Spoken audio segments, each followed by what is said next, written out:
بسم اللہ الرحمن الرحیم۔ السلام علیکم ورحمۃ اللہ وبرکاتہ۔ دیکھیے، محمد حنیف صاحب کا جو یہ عقیدہ ہے کہ اللہ تعالیٰ نے اپنی ایک صفت موجزانہ طور پر دے دی، یہ ایک ایسی گمراہی ہے کہ جو اس کے اندر گرے گا آخر کار اس نے جہنم کا ایندھن بننا ہے، اس لیے کہ اللہ اپنی صفت کسی کو نہیں دیتا۔ معجزے کا الفاظ لگا کے لوگوں کو دھوکہ دینا، فریب دینا، مکار بننا، یہ بالکل دھوکہ ہے۔ اللہ اپنی صفت کسی کو نہیں دیتا۔ دیکھیے، مثال کے طور پہ کلیم بدر کے لوگ، وہ جو تھے سردار، ان سے نبی صلی اللہ علیہ وسلم نے بات کی۔ نبی صلی اللہ علیہ وسلم اس کو کہا گیا کہ یہ معجزہ ہے، لیکن جو اللہ کی اپنی ذاتی صفت ہوتی ہے، جو اللہ کی ذات ہے، اللہ کی ذات ہے، اس کی صفات ہے، اس کے حقوق و اختیارات ہے، علم ہے، تصرفات ہے، اس میں وہ کسی کو شریک نہیں کرتا، نہ ویسے نہ معجزانہ طور پر۔ یہ بہت بڑا فریب دیا ہے اس نے، محمد حنیف نے۔ اس نے اتنا بڑا فریب دیا ہے، جو اندھا، عقل کا اندھا اس کے پیچھے لگے گا وہ خود بھی ہلاکت میں پڑے گا اور اپنے بیوی بچوں کو، اپنے خاندان کو بھی ہلاک کرے گا، کیونکہ اللہ اپنی صفت کسی کو نہیں دیتا۔ اور معجزہ جو ہوتا ہے وہ خالصاً اللہ کا فعل ہوتا ہے، پیغمبر کا، وہ پیغمبر کو دیتا نہیں ہے اللہ تعالیٰ۔ پیغمبر کو صرف حکم یہ ہوتا ہے کہ تو اللہ کے اذن سے یہ اعلان کر۔ وہ اعلان کرتا ہے کہ اللہ کے اذن سے ہو جا، یعنی کہ دیکھو الفاظ کیا کہہ رہا ہے، اللہ کے اذن سے ہو جا، تو وہ ہو جاتا ہے، اللہ کرتا ہے، اللہ اس کا فاعل ہوتا ہے، اللہ کا فعل ہوتا ہے معجزہ، پیغمبر کا فعل نہیں ہوتا۔ پیغمبر اگر ہاتھ سے پرندے بنا رہا ہے اور وہ کیا کہہ رہا ہے کہ اللہ کے اذن سے اڑو، تو اللہ ان کو اڑاتا ہے۔ عیسیٰ علیہ السلام نے نہیں اڑایا ان کو، اور اس بات کو اللہ تعالیٰ نے قرآن کے اندر کئی جگہ بیان کیا ہے۔ اس کو بھی بیان کیا اللہ تعالیٰ نے کہ ہمارے حکم سے یہ چیز اڑتے تھے اور ہمارے حکم سے پانی کے اندر راستہ بنا، یعنی کہ اللہ کا فعل ہے وہ۔ تو دیکھیے محمد حنیف کس طرح دھوکہ دے رہا ہے کہ اللہ تعالیٰ نے اپنی ایک صفت عیسیٰ علیہ السلام کو دے دی موجزانہ طور پر۔ میرے بھائیوں، جو اس عقیدے کو اپنائے گا وہ ہلاکت میں پڑ جائے گا، اس کے بچے، اس کا خاندان ہلاکت میں پڑ جائے گا، وہ جہنم کا ایندھن بنے گا۔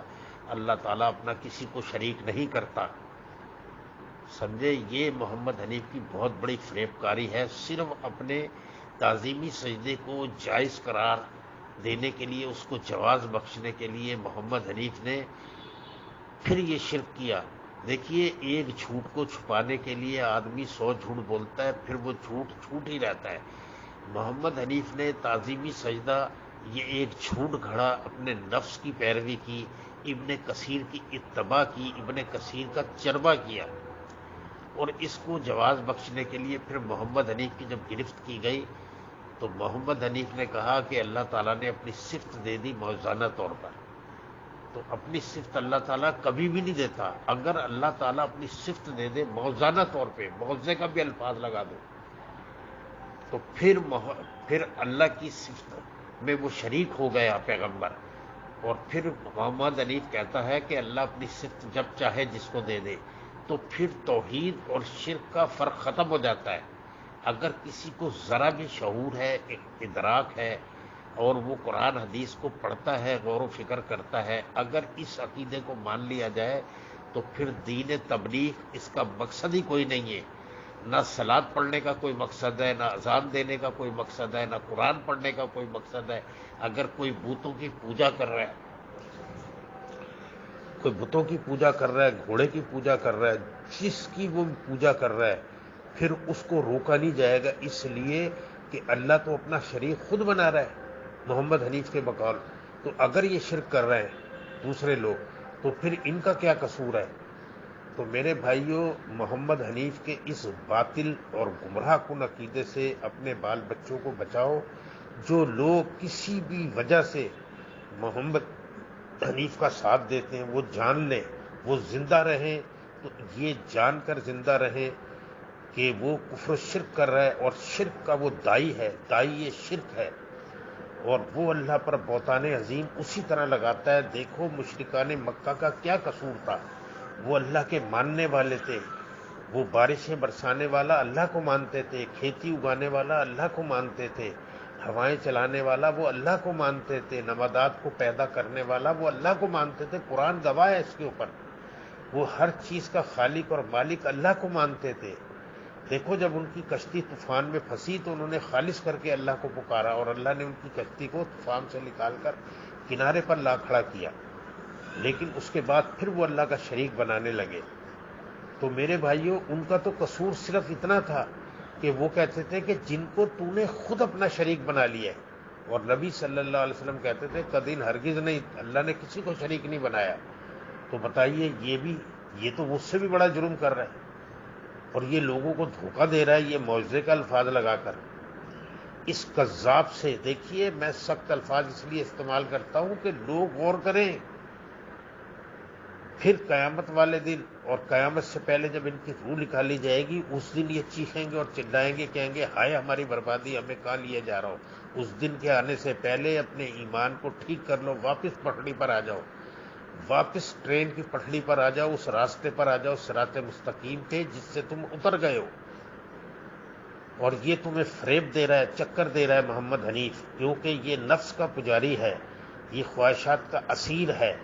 اس نے اپنی خواہشات کو، اپنے ذاتی عقیدے کو، اس نے قرآن کا عقیدہ بنانے کی ایک گھٹیا اور ناکام کوشش کی ہے۔ یہ قرآنی عقیدہ ہرگز نہیں ہے۔ قرآن کا عقیدہ یہ ہے کہ سجدہ اللہ کو ہوتا ہے، اور وہ شکر گزاری کے طور پر سجدے میں گرے۔ دیکھیے ابن کثیر کی اس نے اتباع اور پیروی کی۔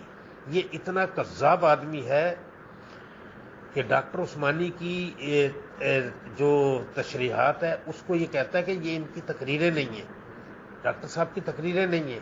بخاری کا نام لیتے ہوئے اس کو موت پڑ جاتی ہے۔ پھر دیکھیے وہ کیا نام ہے، عبداللہ بن عباس کا قول لے کر آئے ہیں، اس کو بھی نہیں یہ مانتا۔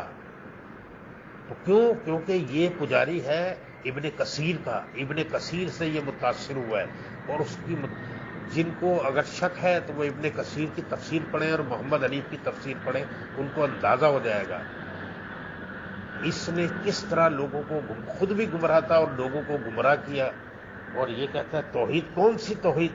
اس کی توحید وہی توحید ہے جو مشرکان مکہ کی توحید تھی، اس کی وہی توحید ہے جو اہل حدیثوں کی توحید ہے، بلکہ اہل حدیثوں سے بدتر توحید ہے اس کی۔ اب اس کی توحید جو ہے دیوبندیوں سے بدتر توحید ہے، رافضیوں سے بدتر توحید ہے اس کی۔ اور اس نے قانون سازی کی ہے، یہ بہت بڑا مجرم ہے۔ اس نے قانون سازی کی ہے سورہ یوسف کے اندر، جس کا اس کو بالکل بھی حق نہیں تھا قانون سازی کرنے کا۔ آپ دیکھیے کہ یہ سورت نبی صلی اللہ علیہ وسلم پر نازل ہوئی، اور اگر یہ سجدہ یوسف علیہ السلام کو جس طرح یہ بنانے کی کوشش کرتا ہے تو صحابہ کرام سوال کرتے، زبان نبوت، کیونکہ یہ سجدہ اللہ کو ہوا تھا، نہ کسی نے سوال کیا اور نہ زمان نبوت نے اس کی کوئی تشریحات کی۔ اس کی جرت کو دیکھیے، اس نے کتنی جرت کی کہ اس نے قرآن کے اندر دست درازی کی، تحریف کی، اور کہتا ہے یہ قرآنی عقیدہ کتنا بڑا جھوٹ بولتا ہے۔ میں تو حیران ہوں، اس کی ہمت پہ حیران ہوں کہ یہ آگ کے اوپر صبر کر کے بیٹھا ہوا ہے۔